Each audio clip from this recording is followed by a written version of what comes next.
কোটা না মেধা, মেধা মেধা, সংগ্রাম না আপোষ। সংগ্রাম সংগ্রাম। আসসালামু আলাইকুম প্রিয় দর্শক, আজকে একটা জিনিস আমরা আলোচনা করতে যাচ্ছি যেটা বাংলাদেশের সবচেয়ে বেশি ট্রেন্ডিং যেটা চলতেছে, সেটা হচ্ছে কোটা ব্যবস্থা। যে আজকে আমরা কোটা ব্যবস্থা জানবো আমাদের নাইম্বার কাছ থেকে। তাই আপনার কাছ থেকে কিছু জিনিস জানতে চাবো আজকে, আশা করি আপনি আনসার করবেন। তো কোটা জিনিসটা আসলে কি, আপনি একটু ব্যাখ্যা করেন। আসলে কোটা ইংরেজি শব্দ, এটার মানে আপনার মিনিং হচ্ছে যে আপনার নির্ধারিত একটা অংশ আর কি। আসলে কোটা বলতে আসলে তাহলে কী বোঝায়? কোটা আসলে কোনো একটা দেশে মানে আপনার কোটা বলতে বোঝায় যে মানে পিছিয়ে পড়া যে জনগোষ্ঠী, তাদেরকে আসলে সুযোগের সমতা দেওয়া। এটা গভর্নমেন্ট জবে হইতে পারে বা অন্য কোনো সুযোগ হইতে পারে। সেটা আসলে মানে এটা আপনার প্রতিবন্ধী হইতে পারে বা উপজাতি হইতে পারে বা জেলা কোটা হতে পারে। আসলে আমাদের দেশে যে আপনার চলমান যে কোটা বিরোধী আন্দোলন যে চলতেছে, আসলে সে জায়গায় আসলে মুক্তিযোদ্ধার জন্য আসলে 30% কোটা রাখা হয়েছে। আসলে এটা কি যৌক্তিক কিনা, আপনার আসলে কি মনে হয়? অ্যাকচুয়ালি এটা যৌক্তিক কিনা বা এই কোটা ব্যবস্থা কীভাবে চালু হইলো এটা জানার জন্য আমাদেরকে জানতে হবে আমাদের দেশের সর্বোচ্চ আইন যেটা হচ্ছে সেটা হচ্ছে তো যে সংবিধান। তো সংবিধানে এই ব্যাপারে কী বলা হয়েছে আমি একটু আলোচনা করতে চাইছি। তাহলে এটা যদি সংবিধান থেকে পড়ে শোনাই তো কেমন হয় জিনিসটা? জি হ্যাঁ, অবশ্যই তা তো ভালো হয় আর কি, কারণ আমরা মানে জিনিসটা জানতে পারলাম আসলে কি বলা হয়েছে। প্রিয় দর্শক, তাহলে আপনারা একটু ধৈর্য ধরে শুনতে থাকুন, আমি ডিরেক্ট পড়ে শোনাচ্ছি সংবিধানে আসলে এই বিষয়ে কী বলা হয়েছে।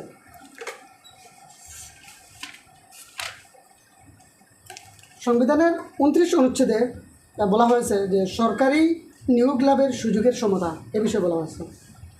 তো 29 অনুচ্ছেদের এক উপ অনুচ্ছেদে বলা হয়েছে প্রজাতন্ত্রের কর্মের নিয়োগ বা পদলাভের ক্ষেত্রে সকল নাগরিকের জন্য সুযোগের সমতা থাকবে। 2 নম্বর, কেবল ধর্ম, গোষ্ঠী, বর্ণ, নারী পুরুষ ভেদে বা জন্মস্থানের কারণে কোনো নাগরিক প্রজাতন্ত্রের কর্মে নিয়োগ বা পদলাভের অযোগ্য হইবেন না, কিংবা সেই ক্ষেত্রে তাহার প্রতি বৈষম্য প্রদর্শন করা যাইবে না। অর্থাৎ যে কেউ একজন হিন্দু ধর্মাবলম্বী, কারণ আমরা জানি যে হিন্দু বৌদ্ধ আমাদের দেশে মানে সংখ্যালঘিষ্ঠ, তাদেরকে যদি একটু কম সুযোগ সুবিধা দেওয়া হয় বা যদি বলি আমরা আরে ওরা তো হচ্ছে পাহাড়ি অঞ্চলের মানুষ বা উপজাতি, এদেরকে একটু কম সুযোগ বা সংখ্যায় কম বা এরা সংখ্যায় কম, যে এই জন্য এদের প্রতি যে বৈষম্য করা যাবে বা এরকম করা যাবে না, কখনোই না। এবার বলা হচ্ছে যে এখানে কিছু ব্যতিক্রম আছে, তো ব্যতিক্রমের মাধ্যমেই কিন্তু মানে এই কোটা ব্যবস্থার চালু করা হয়েছে। তো আমরা সেই ব্যতিক্রম কি, ওই ব্যতিক্রমটাই জানবো, একটু মনোযোগ দিয়ে শুনেন। জি, ব্যতিক্রম নাম্বার 1, যে নাগরিকদের যে কোনো অনগ্রসর অংশ যাহাতে প্রজাতন্ত্রের কর্মে উপযুক্ত প্রতিনিধিত্ব লাভ করিতে পারেন, সেই উদ্দেশ্যে তাহাদের অনুকূলে বিশেষ বিধান প্রণয়ন করতে সরকারকে কেউ বাধা প্রদান করতে পারবে না। 2 নম্বর ব্যতিক্রমটা হচ্ছে কোনো ধর্মীয় বা উপসম্প্রদায়গত প্রতিষ্ঠানে উক্ত ধর্মাবলম্বী বা উপসম্প্রদায়ভুক্ত ব্যক্তিদের জন্য নিয়োগ সংরক্ষণের বিধান সংবলিত যে কোনো আইন কার্যকর করা হইতে সরকারকে কেউ, রাষ্ট্রকে কেউ বাধা প্রদান করবে না। তো আমরা ন্যাচারালি কী জানি যে ইসলাম ধর্মে যদি মসজিদ হয় বা মাদ্রাসা হয়, অনেক কাদেরকে নিয়োগ দেওয়া হবে?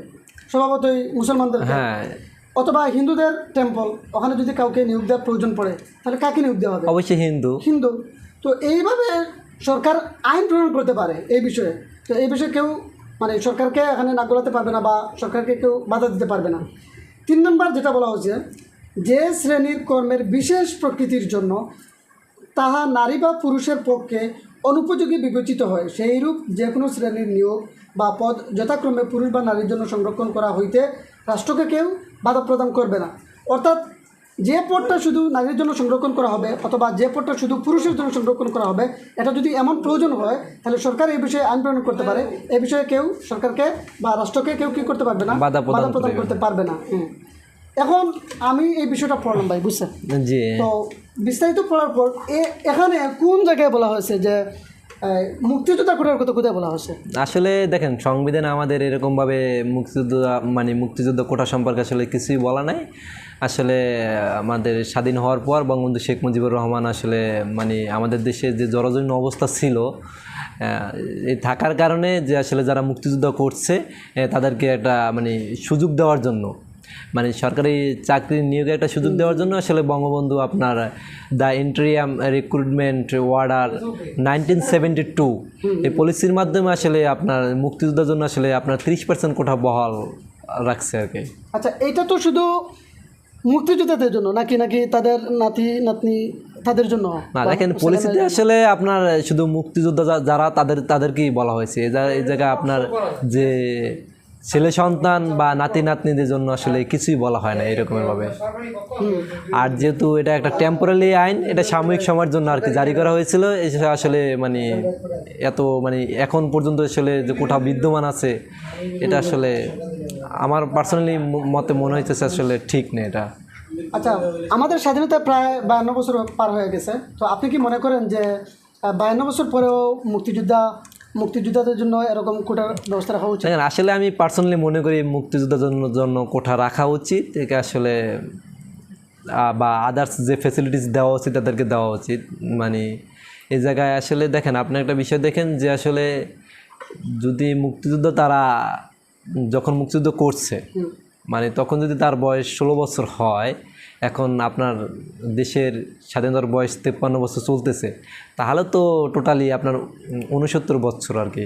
এখন এই জায়গায় তো বাংলাদেশের কোনো সরকারি নিয়োগে আসলে মানে 69 বছরের জন্য মানে যার বয়স স্বাভাবিকভাবে আপনাদের মুক্তিযোদ্ধাদের জন্য আসলে 32 বছর সর্বোচ্চ রাখা হয় আর কি। এই জায়গায় তো আপনার মানে সুযোগ নাই।